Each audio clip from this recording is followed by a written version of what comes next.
Greetings to all of you.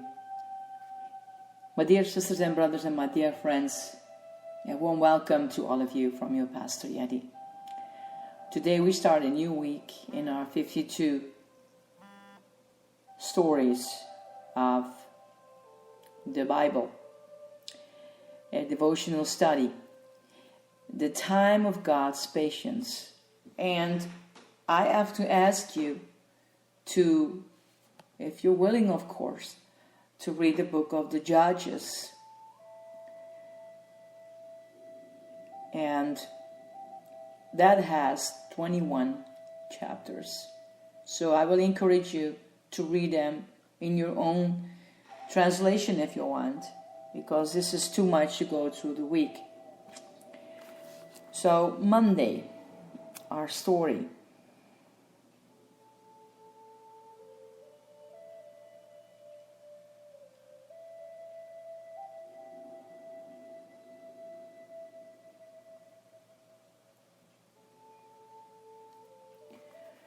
God had gone to great lengths to get his people into his land. He certainly took them on the scenic route, but they had finally arrived. They took possessions of the land, and now it was time to get on with the rest of God's promise.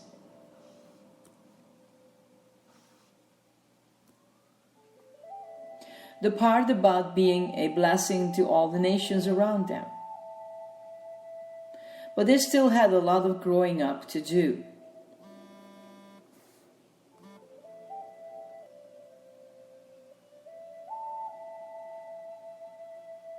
When their fearless leader Joshua was about to die, he made the people promise that they'd be good.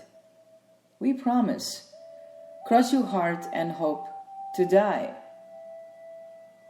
Cross our hearts and hope to die. Stick a needle in our eye. But the people couldn't keep their promise. They never could. After Joshua and his generation died, the people started staying out too late, partying with the neighbors' kids, praying to the neighbors' gods, and thus began one of the most interesting and boring parts of the Bible story. The period of the Judges, yes, interesting and boring simultaneously. A kind of like college was for most of us, and probably for a lot of the same reasons. And see, there were lots of colorful characters during the period of the Judges, and they specialized in doing strange things.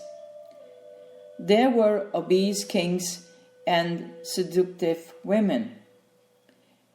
There were feasts of strength and barbaric acts, and some people of low self-esteem. Other self-esteem was off the charts and too high for their own good. It was a crazy time, and you never knew what was going to happen. Except you knew exactly what was going to happen.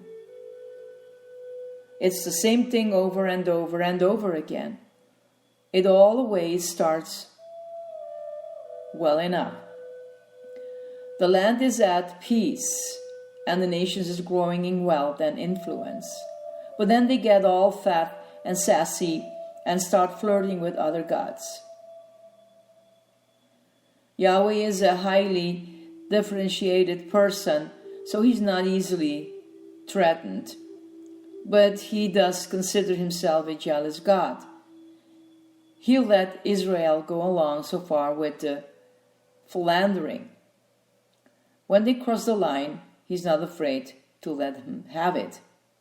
Peace, rebellion, painful and sometimes embarrassing, correction in the form of an outside oppressor, remorse, crying out to God, the emerge of a new leader to overthrow the oppressor, back to peace.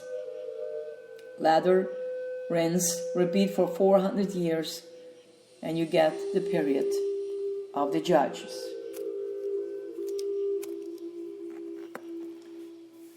So, I hope you're going to read Judges, because it's an interesting part of the scriptures. The part that Judges came in the life of the Israelite, God's people, and how they wanted to rule according to what God was appointing to them, the life of them and the land. So my dear ones, have fun when reading the Judges. And may the Beloved bless you in your day.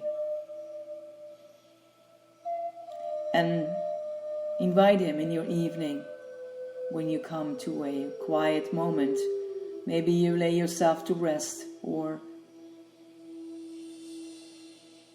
enjoy it. And let Him bless you and the ones close to your heart. Blessings, my dear ones. This is your Pastor Yadi. Bye.